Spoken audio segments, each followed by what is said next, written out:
Before I begin, if you've ever lived through betrayal like this, please leave a comment, and subscribe to NarrativeNest. I remember that morning as if it were yesterday. The sunlight was streaming gently through the blinds, dust motes dancing lazily in the air, and for a fleeting moment, everything seemed normal. I had woken up with a sense of quiet anticipation, the kind you feel when you're looking forward to a family trip or a long-awaited getaway. We had been talking about this cruise for months, planning every detail together, or so I thought. My phone buzzed on the nightstand, and I picked it up, expecting a cheerful good morning or some small excitement about the itinerary. Instead, my chest sank the moment I saw her text. "You're not coming on the cruise." I stared at the screen, my fingers frozen over the phone. Not coming? I blinked a few times, convinced I had misread it. Maybe it was a joke. Maybe she meant something else. I texted back cautiously, trying to sound lighthearted. "What do you mean? We've been planning this for months." No reply, not even a hint. My mind raced, trying to piece together the why. Was it me? Had I done something wrong? Did I miss some hidden message in the way she had spoken to me the night before? The silence that followed was deafening. It felt like the floor had dropped beneath me, and I was falling into some dark, unfamiliar space. My heart beat faster, a knot forming in my stomach. The more I thought about it, the more absurd it seemed. How could she just decide that I wasn't going on a trip we had planned together? We had talked about it endlessly, gone through itineraries, booked excursions, even agreed on our budget. And now, one text obliterated all of that. I walked through the kitchen, clutching my phone like a lifeline. The smell of coffee was comforting, but it didn't reach me the way it usually did. I looked around at the house we had spent 15 years building. The walls, the photos, the furniture. It was all supposed to be ours, shared. And now it felt like none of it mattered. My mind flicked to every argument we'd had recently, every disagreement, every silent treatment. None of them seemed serious enough to justify this. And yet, here I was, left with a text that felt like a verdict. I tried calling her. I waited through the ringing, hoping, praying she would pick up. Nothing. Voicemail. My pulse was erratic now, a mix of panic and disbelief. I sank onto the couch, burying my face in my hands, trying to collect my thoughts. How did it get here? How did the woman I loved, the one I trusted with everything, reduce months of planning, shared dreams, and mutual excitement into a single line on a phone screen? I didn't even notice how much time had passed before I realized my decision was forming. My hands were shaking as I pulled out my laptop, instinctively typing into a search bar, "How to sell a house fast." I couldn't explain it to myself. There was no plan, no rational thinking, only an overwhelming, almost physical urge to act, to reclaim some sense of control in a situation that had left me feeling helpless. It was like a spark had been lit inside me, one that wouldn't let me sit still any longer. I called our real estate agent, my voice steadier than I expected, and said the words that surprised even me. "I want to sell the house today." There was silence on the other end of the line, a pause that felt like it could stretch forever. "Today?" the agent finally asked. I nodded to myself, even though she couldn't see me. Yes, today. The words felt like a release, but also like a recklessness I couldn't fully explain. By the time she hung up, the house that had been a home for so many years was suddenly a commodity, a thing that could be gone in hours. I started packing things almost absent-mindedly, moving through the rooms like a ghost. I looked at photographs, weddings, birthdays, vacations, and tried to catalog every memory before it left with the house. Each picture felt heavier than the last. But there was also a strange clarity in the act of letting go. I realized I wasn't just selling a building, I was taking back a sense of self I didn't know I had lost. The anger, the hurt, the confusion, it all merged into a strange determination that I had never felt before. By the time noon arrived, the sale was finalized. I signed the papers, handed over the keys, and walked out of the front door for the last time. The weight of it hit me in waves. Relief, guilt, sorrow, liberation. They all tangled together in my chest. I didn't know what the right word was.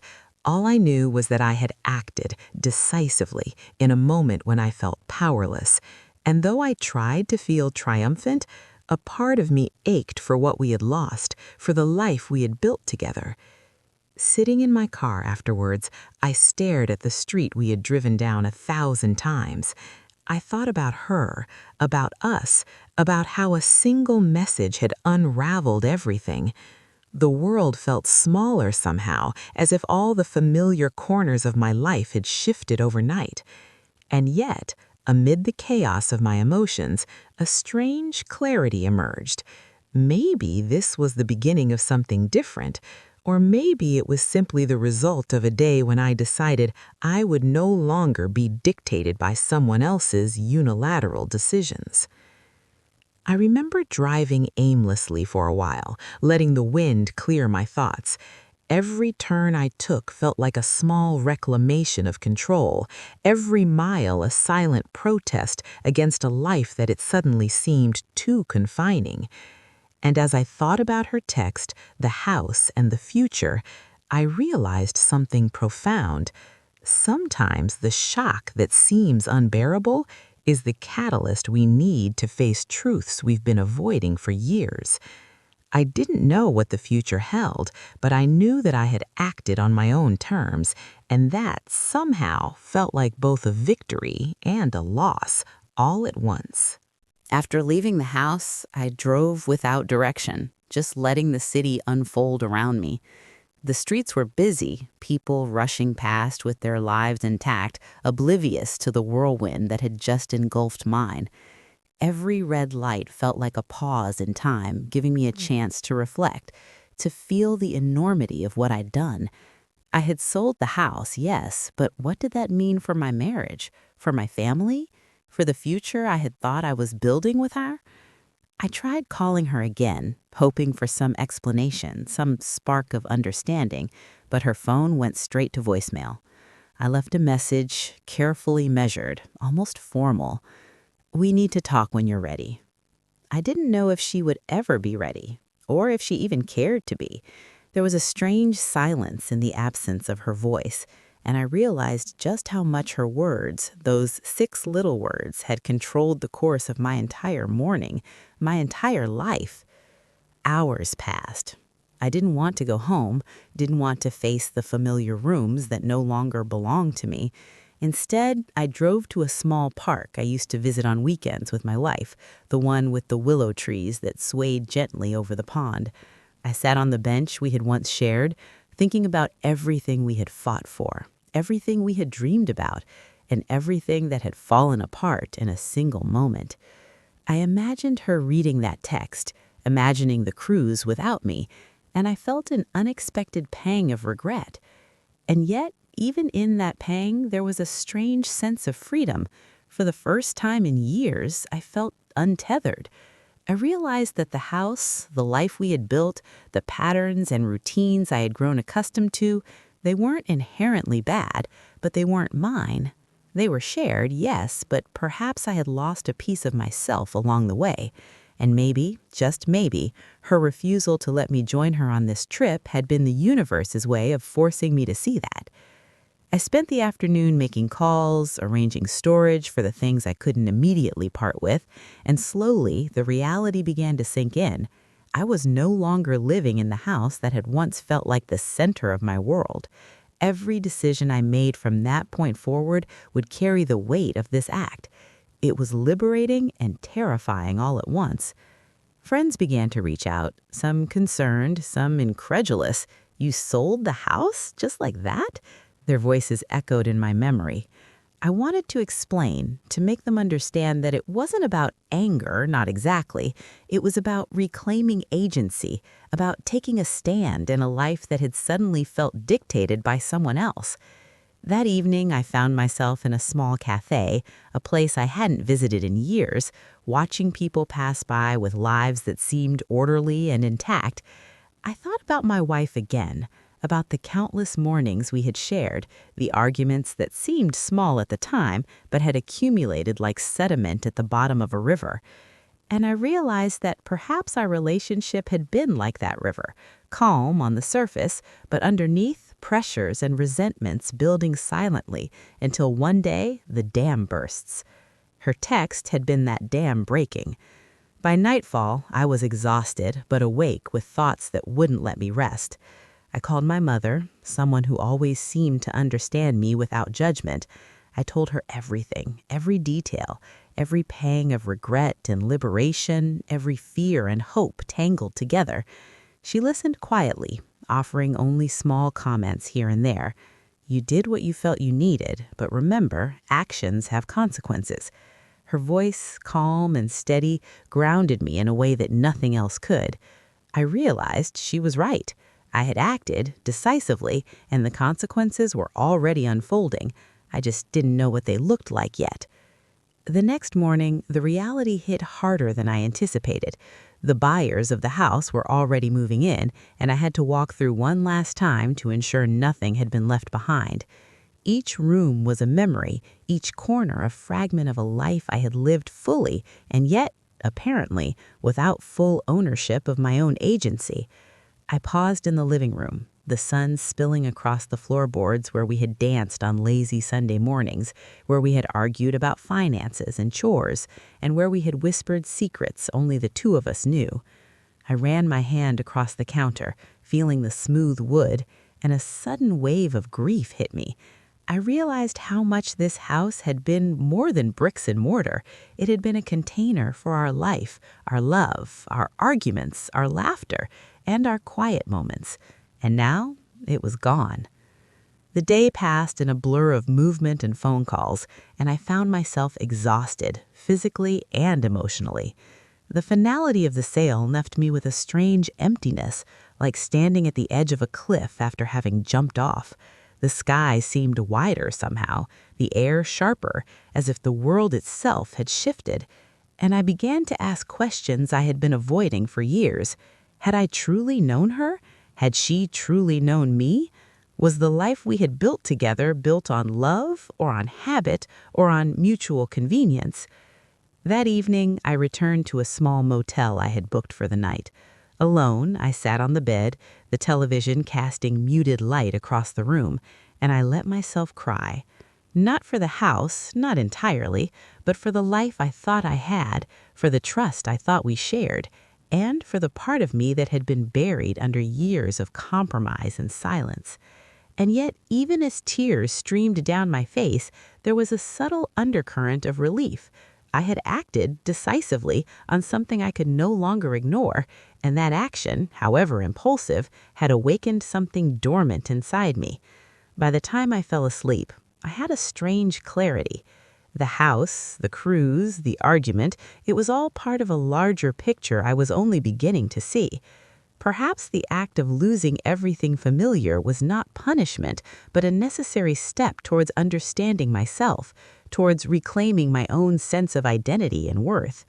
It was terrifying to think that one text had led to this, and yet terrifyingly freeing at the same time.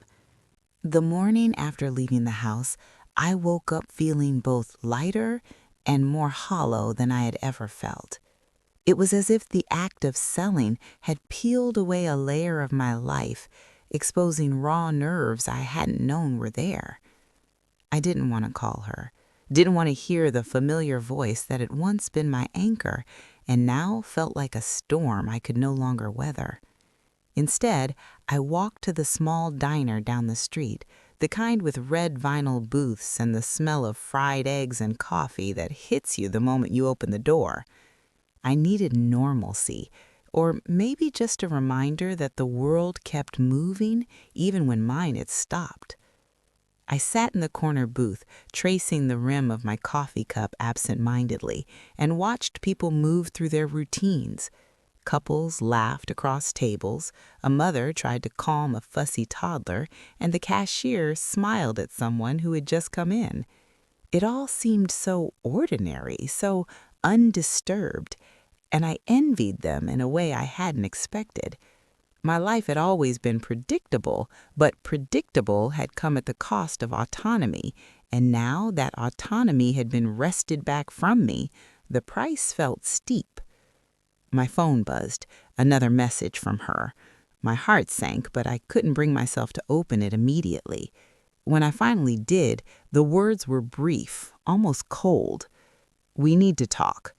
No explanation, no apology, no acknowledgement of the magnitude of what had just happened. I felt a surge of anger, followed by a strange, quiet resolve. I typed back, slowly, deliberately, "We can talk, but not today. I need space." It was the first time in years I had asserted myself without fear of her reaction, and it felt both exhilarating and terrifying. The days that followed were a blur of logistics and reflection. I moved my things into temporary storage, called friends to share the news, and spent long hours driving through empty streets, trying to process the enormity of my choices. Friends were supportive in their own ways, some in disbelief, some cautiously approving, and some outright shocked. I remember one friend asking almost incredulously, "You really sold the house because of a text?" I nodded, not because I wanted them to understand, but because it was the truth.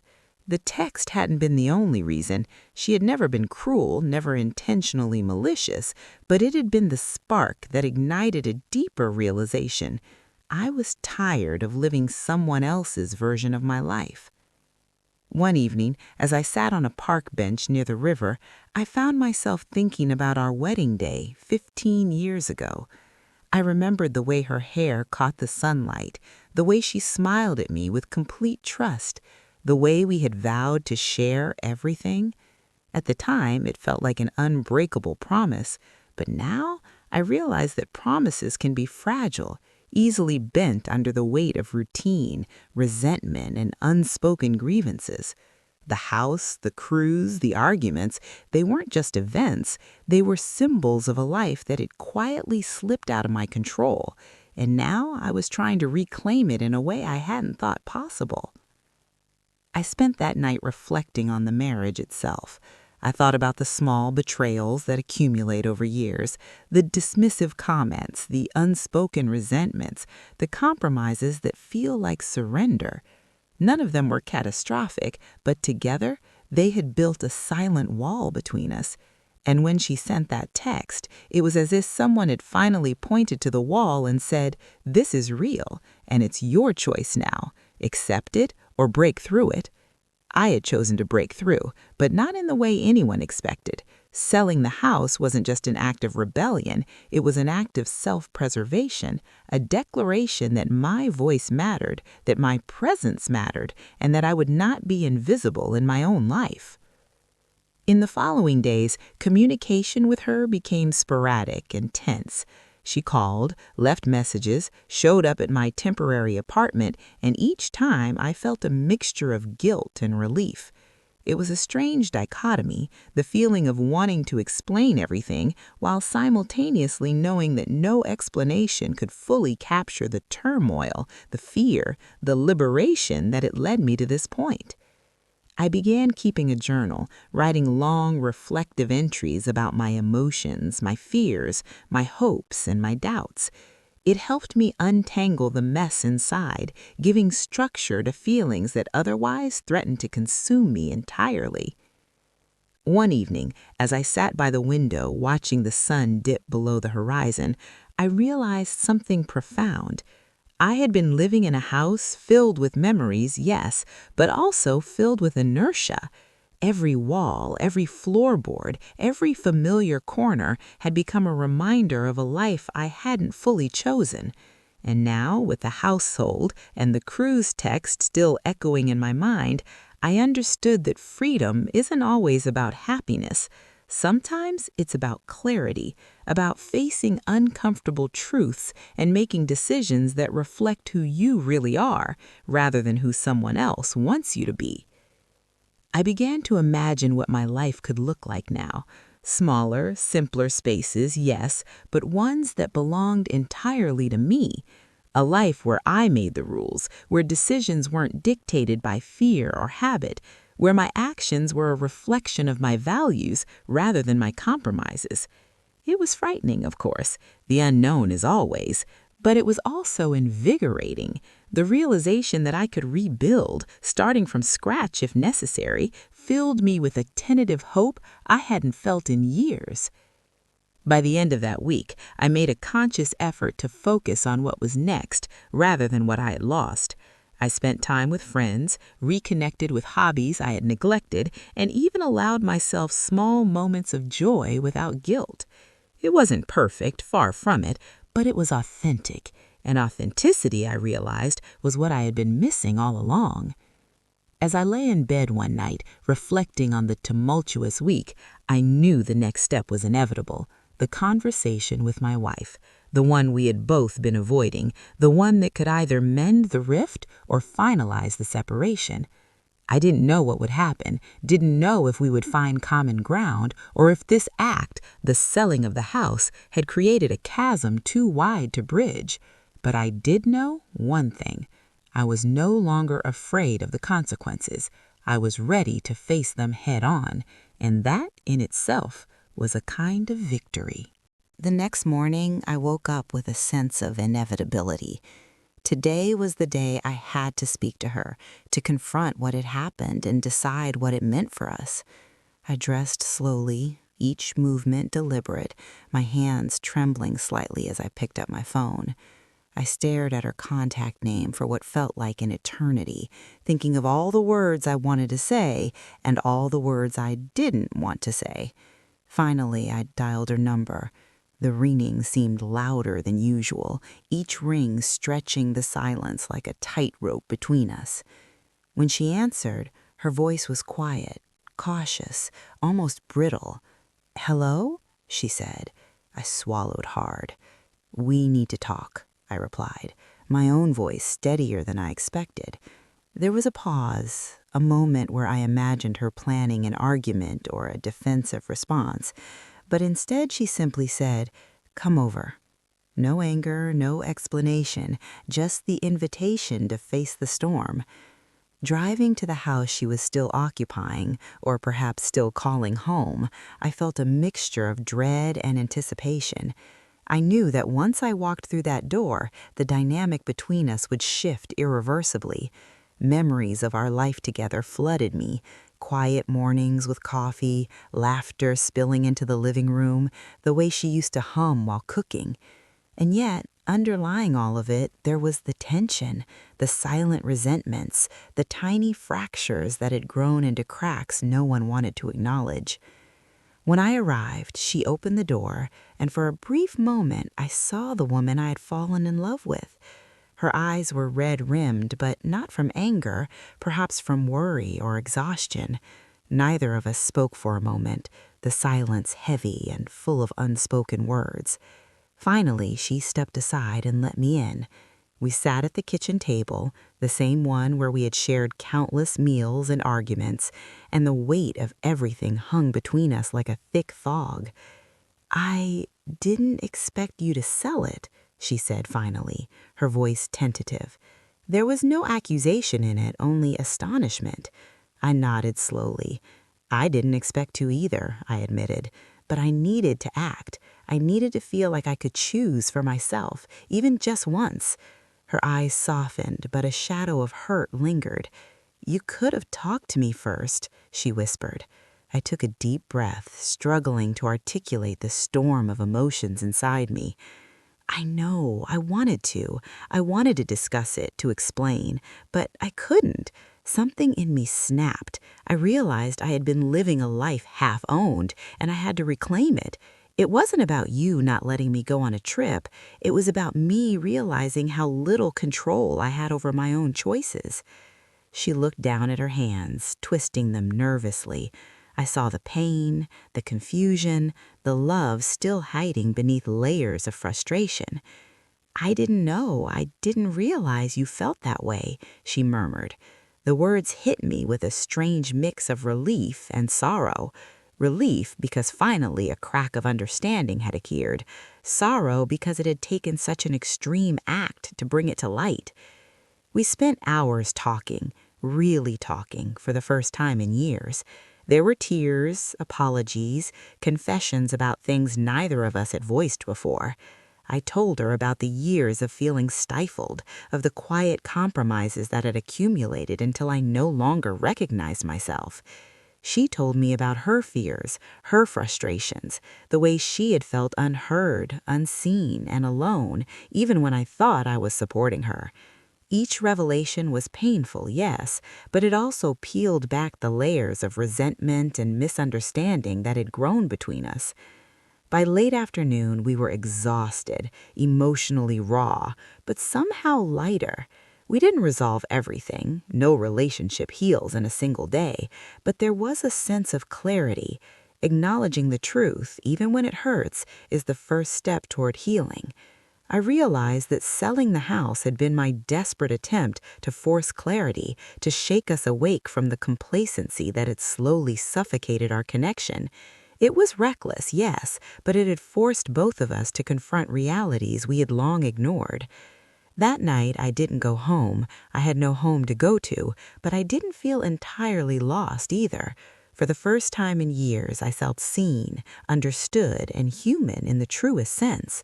The house was gone, the cruise was still unresolved, but something more significant had shifted. The acknowledgement that both of us had power over our lives, our choices, and our happiness. And in that acknowledgement, I found a strange peace, fragile but real. The following days were a mixture of reflection and action. I stayed with friends, spent quiet mornings journaling, and began researching potential new homes, not to replace what I had lost, but to start fresh with intention and awareness. Every listing I looked at felt like a question. What do I really want in my life? Who do I want to be? It was a strange, unsettling exercise, but one that filled me with cautious hope. Meanwhile, our communication with my wife grew steadier, more honest. We weren't perfect, and there were moments of tension, of lingering resentment, but there was also laughter, shared memories, and the beginnings of genuine understanding. I realized that sometimes it isn't the absence of conflict that saves a marriage, it's the courage to face it head on, to confront uncomfortable truths, and to act decisively even when the path forward is uncertain. I remember one evening walking along the riverbank, reflecting on everything that had happened. The water mirrored the fading sunset, calm and reflective, and I felt a profound sense of gratitude for the clarity that the crisis had brought, for the strength I had discovered in myself, and for the possibility of rebuilding something authentic and meaningful. I didn't know what the future held, and I couldn't predict whether our marriage would survive intact, evolve into something new, or ultimately end, but I did know this. I had acted on my own terms, reclaimed a part of myself, and discovered that sometimes liberation comes in the form of painful, unexpected decisions. The act of selling the house, impulsive and extreme as it had been, had forced both of us to confront the reality of our life together, and in that confrontation, we had found something neither of us anticipated, a chance for growth, for understanding, for realignment with who we truly were as individuals and as partners. It was not a perfect solution, but it was honest, and honesty, raw, unflinching honesty, is more valuable than comfort, more lasting than avoidance, and ultimately more freeing than compromise. The days after that long conversation with my wife blurred together in a strange limbo. I had no house, no routine, but an odd sense of liberation settled over me, like a weight lifted, if only slightly. I spent mornings at the park, afternoons helping friends with small projects, and evenings alone, reflecting on everything I had lost and everything I might still gain. There was an emptiness, yes, but also a quiet that allowed me to hear my own thoughts, my own needs, in a way I hadn't in years. I kept thinking about that text, the spark that had ignited everything. "You're not coming on the cruise." Simple words, yet their impact was staggering. I realized how fragile relationships can be when communication falters, when small resentments pile up and remain unspoken. It wasn't just about the cruise. It was about feeling dismissed, overlooked, and unheard over years until finally one phrase became the tipping point. I understood, painfully, that sometimes it isn't a single act, but a series of moments that build pressure until something has to give. One afternoon, I met with our real estate agent again, not to sell another property, but just to discuss what could come next. We talked about potential neighborhoods, styles of homes, and the logistics of starting fresh. Each suggestion felt like a question rather than an answer. Who do I want to be in this next chapter? What kind of life do I want to live, free from the weight of old habits and compromises? For the first time, I realized that rebuilding wasn't just about finding a house, it was about finding myself. Amid all this, communication with my wife became an intricate dance. She would call sometimes, sending hesitant messages, occasionally visiting to discuss small practicalities like possessions left in storage or finances. Each interaction carried a mixture of tension and warmth. I sensed the pain behind her eyes, the hurt she hadn't known how to voice until everything escalated. And I felt my own guilt, not for asserting myself, but for the shockwave my actions had caused. Still, underneath it all, there was a tentative thread of connection, fragile but undeniable. I began to notice patterns in myself that I had ignored for too long. The habit of deferring, of silencing my own needs for the sake of peace, had contributed to this implosion. Selling the house had been extreme, yes, but it had been my first honest act in a long time, an act that reflected my needs without compromise. And in that honesty, I started to rebuild confidence, not arrogance, not recklessness, but the quiet certainty that I could act for myself and navigate the consequences.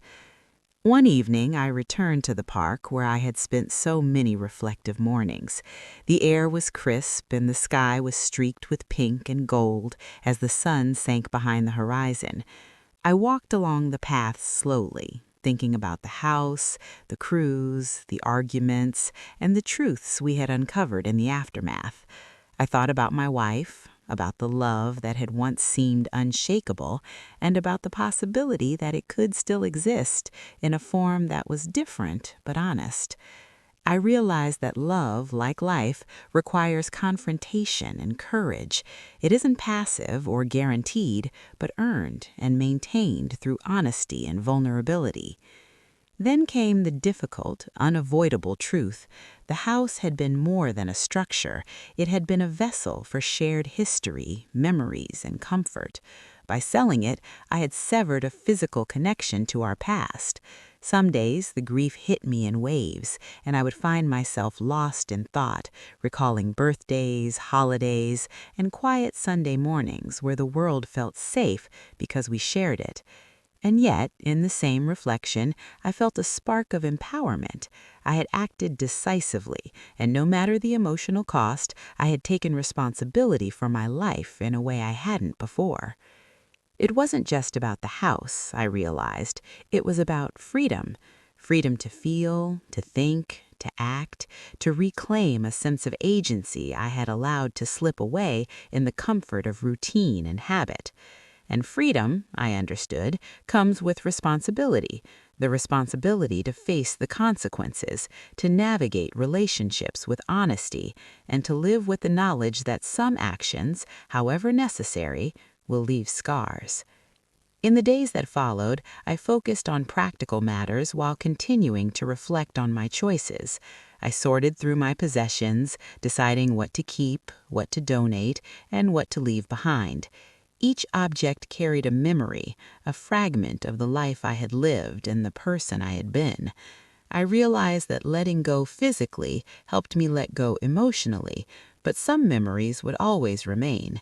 And perhaps that was as it should be, a reminder that life is built in layers, some lost, some reclaimed, and some transformed. Then came an unexpected moment, an unplanned meeting with my wife at a coffee shop. She approached slowly, eyes cautious but open. We sat together in silence for a few minutes before speaking.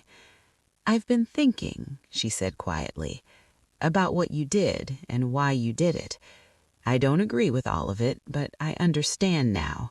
I see your side, even if it hurt me." Her words struck me in ways I hadn't anticipated. I felt a rush of emotion, relief, sorrow, and an undeniable tenderness. "I never meant to hurt you," I replied, my voice low, steady, but I couldn't stay silent anymore. We spoke for hours, revisiting old arguments, unpacking unspoken feelings, and tentatively exploring the possibility of moving forward, cautiously, honestly, and openly. By the time I left that evening, I felt the weight of the past beginning to shift. The house was gone, the cruise unfulfilled, yet something larger had been reclaimed, the possibility of authentic connection, a relationship rebuilt on truth rather than routine or avoidance. I understood finally that life isn't measured by possessions or plans, but by the courage to act in alignment with your values, to confront uncomfortable truths, and to navigate the consequences with grace. It wasn't an easy lesson, it wasn't a clean resolution, but it was real. And in the reality of that truth, I found hope, fragile but undeniable, that the next chapter of my life, whether with her or on my own, would be guided by awareness, courage, and honesty. The following weeks were a strange mixture of chaos and quiet reflection. With the house gone and the cruise canceled, life had been stripped to its bare essentials. Every day I confronted the void left behind, the silence where our routines had once existed.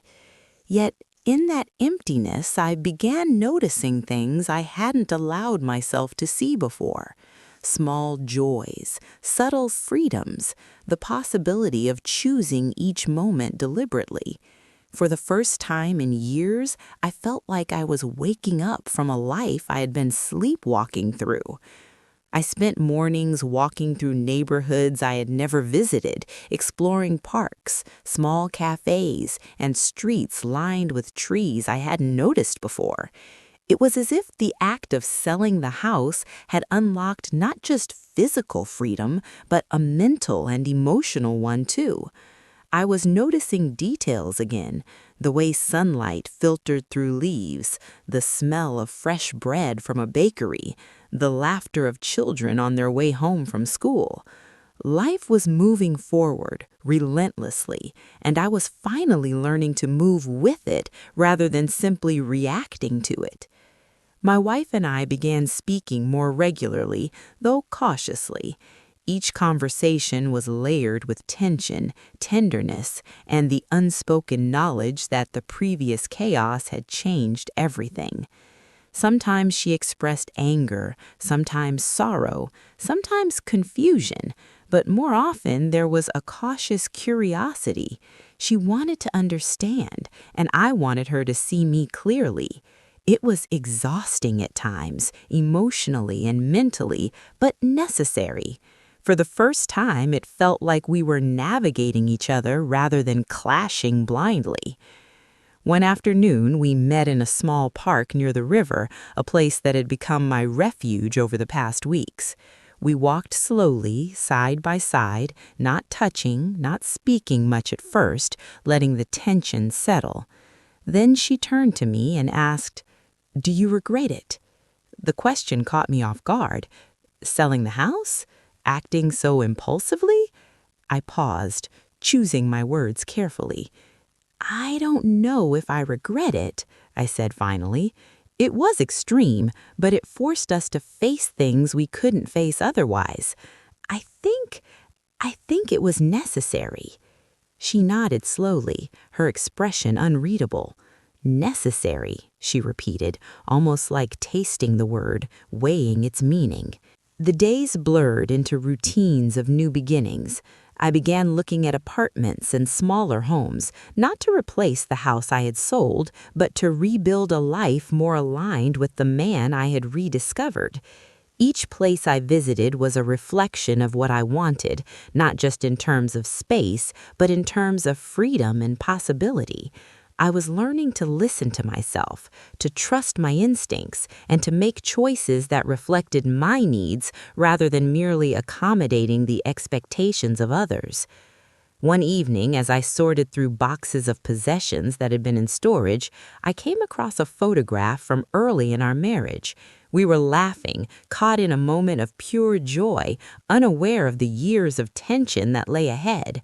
I held the photo in my hands and felt a mixture of nostalgia, sorrow, and gratitude. That photograph reminded me that love and connection can exist even amidst conflict, even when life takes unexpected and painful turns. It also reminded me that people and relationships evolve, and sometimes that evolution demands radical acts to spur growth. Communication with my wife grew steadier, though not without friction. We debated, we argued, we cried, but we also laughed. Slowly, deliberately, we were rediscovering each other, not as the people we were when we first met, but as individuals shaped by time, by hurt, and by newfound clarity. It wasn't perfect and it wasn't painless, but it was real. And reality, as raw as it can be, is where growth begins. There were nights when I sat alone, staring out the window at the city lights, thinking about the house, the cruise, and the chain reaction triggered by a single text. I realized that sometimes life confronts you with impossible choices, forcing you to act decisively before you fully understand the consequences.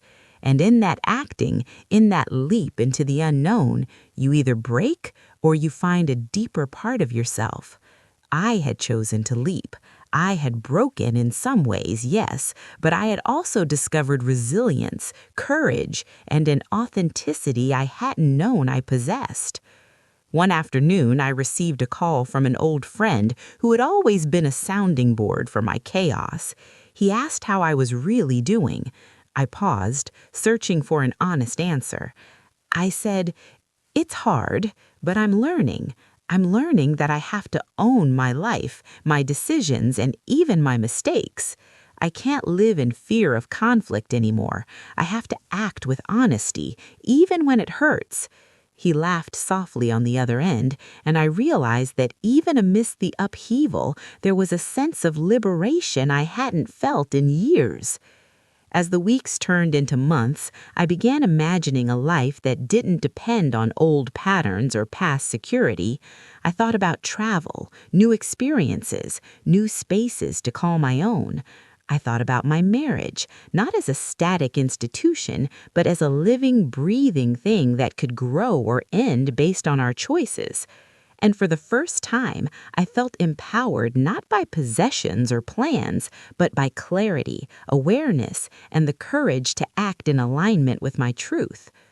Looking back now, I understand that the house was never truly the problem.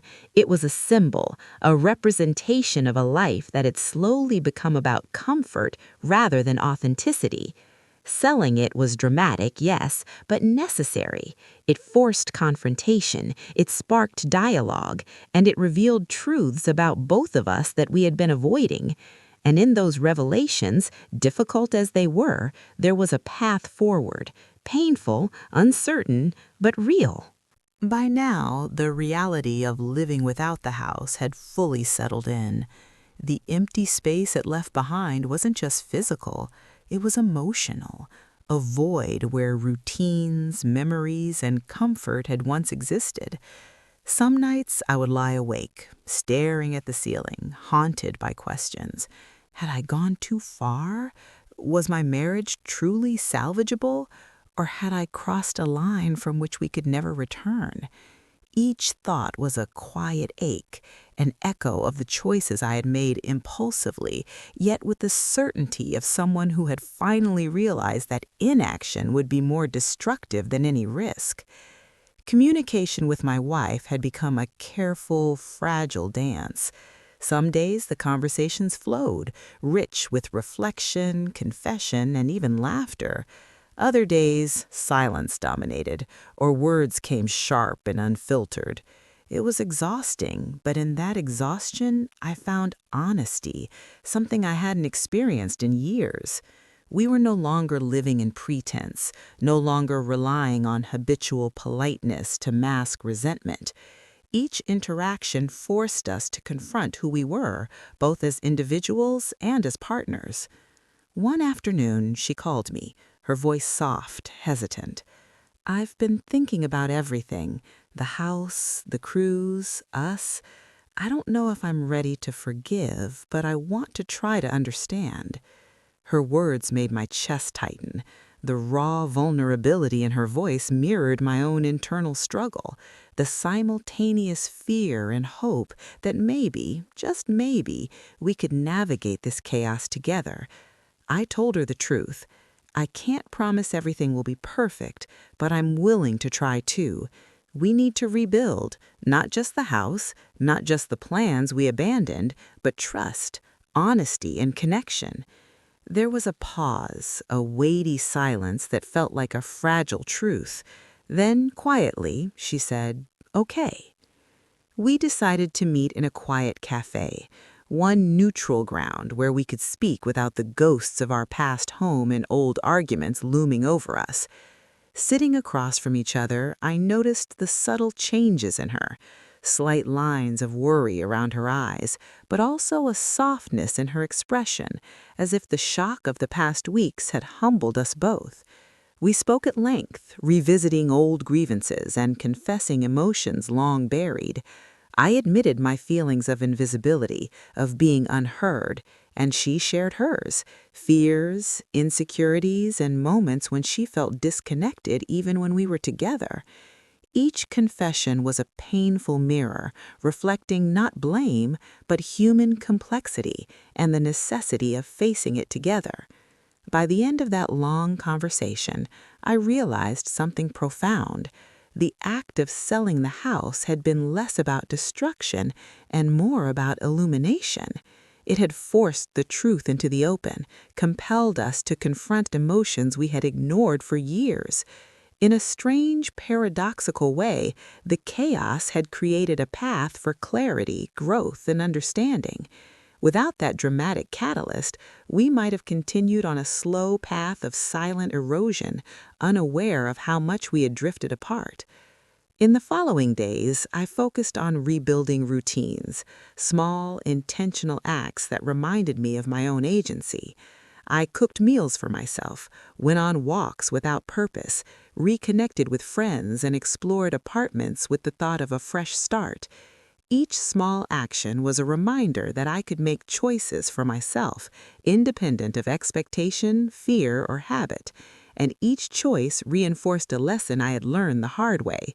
Freedom and authenticity come at a cost, but the cost is always worth paying if it means living in alignment with your truth. One evening, my wife and I had a quiet dinner together at a small restaurant, away from familiar spaces and old memories. The conversation was easier, gentler, infused with tentative humor and shared acknowledgement of past mistakes. We didn't solve everything that night, but we began to imagine a future where honesty, even when uncomfortable, guided our decisions.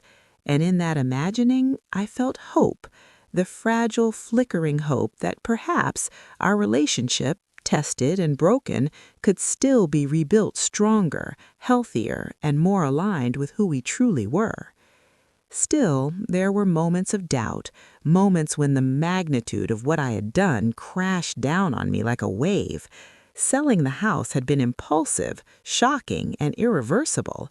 The weight of that reality pressed on me during quiet moments, especially when I walked past the empty lot where our home once stood, imagining strangers moving through the rooms that had been ours. But even in the ache of loss, I felt a quiet pride. I had acted decisively, stood up for myself, and forced the truth into the light. And sometimes that kind of courage is more important than comfort. Weeks turned into months, and life began to find a new rhythm.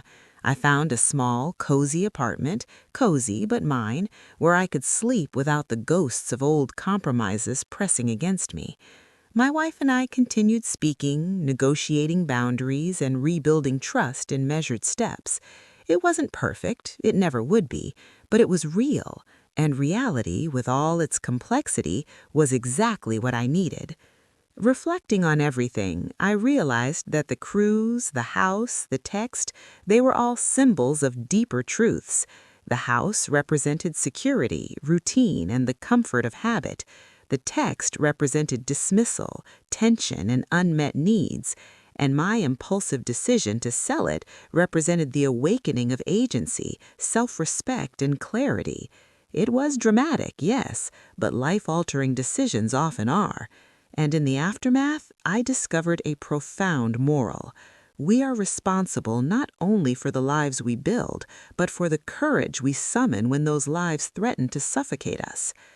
I often think about the ripple effect of that one text, the way it sparked chaos, revealed truths, and forced me to confront myself. I wonder if she remembers it the same way I do, if she feels the same mixture of pain and clarity that I do. Perhaps she does, perhaps she doesn't, but the lesson is the same. Clarity and growth rarely come without disruption, and sometimes the most extreme acts of self-assertion are necessary to awaken a dormant truth within us. As I sit in my new apartment now, looking out at the city lights, I understand that life isn't about perfection or predictability. It's about moments that test us, decisions that define us, and the courage to face consequences head on. Selling the house was impulsive, shocking, and terrifying, but it was also honest. It was an act that reflected who I was, even if the world around me didn't yet understand it. And in that honesty, I found a peace I had been seeking for years. I know the story isn't over. My marriage may not be perfect, and my life may not be fully resolved. But the act of choosing, truly choosing, has given me something invaluable, a sense of self, a voice, and the understanding that even in chaos, clarity can emerge. And perhaps that's the lesson worth remembering, that sometimes we must be brave enough to let go of everything familiar to finally see ourselves and each other clearly. The weeks after our long conversations and tentative reconciliations were a strange mix of relief and lingering tension.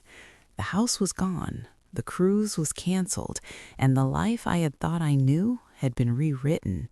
But in that rewriting, something remarkable began to emerge: clarity. I understood, perhaps for the first time in decades, that life is not measured by plans kept or houses owned, but by the courage to act when your instincts demand it. And that courage, as frightening as it may be, brings freedom in ways that comfort never could. My wife and I continued to navigate the murky waters of our relationship. There were mornings when the past felt too heavy, when old resentments bubbled up unbidden, and when silence grew cold and uncomfortable. But there were also moments of warmth, of laughter, of gentle connection that felt honest and raw in a way we had not experienced for years. We learned to speak openly about our feelings, without judgment, without defensiveness, allowing vulnerability to guide our interactions. It was slow, painstaking, and sometimes painful, but real, and for the first time, I felt like we were truly seeing each other again. I moved into a small apartment, simple and unadorned, but completely my own. The first night I walked in, I paused in the empty space, breathing in the unfamiliar quiet. For the first time in a long time, I felt like the decisions I made were truly mine. I unpacked only what mattered, keeping objects that carried meaning, but letting go of what weighed me down. Each item placed on a shelf, each photograph hung on a wall became a deliberate act of reclaiming my life. I felt rooted, not in bricks or possessions, but in the choices I had made for myself, guided by honesty and clarity. One afternoon, my wife came by to drop off a few things she had been holding on to. We sat in my new living room, talking quietly, sometimes awkwardly, sometimes with laughter. The air between us was lighter, as if the storm had cleared but left behind the lessons it carried. "I can't undo what happened," she said softly, "but I want to try, to understand, to rebuild in a way that's honest." I nodded, feeling a wave of gratitude. That's all I ever wanted, to be seen, to be heard, and to live a life where both of us can be ourselves. Reflecting on everything, I realized that the house was never the problem. It was a symbol. It represented years of compromise, routine, and comfort that had gradually overshadowed authenticity. The text about the cruise wasn't the root of the chaos. It was the spark that revealed the deeper truths, the silences, the resentments, the unmet needs.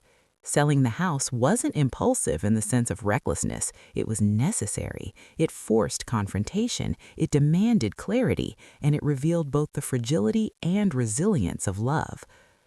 I often think about that morning when I first received the text. I remember staring at my phone, heart pounding, feeling the world shift beneath me. At the time, it seemed like disaster. But now, looking back, I understand it was a turning point. It was a catalyst for honesty, courage, and self-awareness. Without it, I might have continued living in quiet compromise, unaware of how much I had silenced myself. And in that realization, I feel gratitude for the painful clarity it brought. There were days when doubt crept in, whispering that perhaps I had acted too rashly, that perhaps the house, the security, the routines were worth more than freedom. But then I reminded myself of the lessons learned, that authenticity is more valuable than comfort, that self-respect is worth more than agreement, and that sometimes the most extreme actions are the ones that reveal what truly matters. I had learned to trust myself again, to value my voice, and to act with intention even when the consequences were uncertain. In the months that followed, my wife and I continued rebuilding. Carefully, deliberately, and imperfectly, we explored new ways to communicate, learned to express our needs without blame, and discovered moments of joy in small, shared experiences. Life was not restored to its previous form. It was transformed into something different, something more honest, more grounded, and more human. And in that transformation, I felt a sense of peace I hadn't known in years. I also learned the importance of boundaries, of understanding that love is not about submission or control, but about mutual respect and empathy. We both had to confront our own patterns, our fears, and our unmet needs, and in confronting them together, we found connection, even amidst imperfection. It was messy, sometimes painful, but undeniably real. And reality, I realized, is where the most profound growth occurs. Now, as I sit here reflecting on this journey, I understand the moral that life has carved into me. Clarity, freedom, and authenticity often come at a cost, sometimes steep and immediate, sometimes subtle and enduring. But those costs are necessary if we wish to live fully, to act honestly, and to embrace the consequences of our choices. Selling the house, walking away from the comfort of routine, and facing the storm of emotions that followed, it was terrifying, yes, but it awakened me to the life I truly wanted to live. Ultimately, the story isn't just about a text, a cruise, or a house. It's about awakening to the truth of who we are, daring to act even when it feels impossible, and finding the courage to rebuild from the pieces of what we thought we had lost. It's about understanding that love, life, and relationships are not static. They require honesty, courage, and the willingness to confront the uncomfortable. And most importantly, it's about realizing that even in the aftermath of chaos, clarity, growth, and connection are possible if we are brave enough to face ourselves. As for my wife and me, we continue forward, not as if nothing happened, not as if the past can be erased, but with an awareness that every choice matters, every action carries weight, and every honest conversation can reshape the path ahead. The house is gone, the cruise is a memory, and yet life, in its raw and unpredictable beauty, remains. And in that life, I finally understand what it means to act, to feel, and to live authentically. Lessons I carry with me every single day. And so I share this story not to boast or to dramatize, but to remind anyone listening that the moments that shake us the most often carry the greatest truths. Sometimes it's the hardest choices, the ones that terrify, that disrupt, that feel impossible, that awaken us to who we truly are and guide us to a life of honesty, courage, and profound human connection.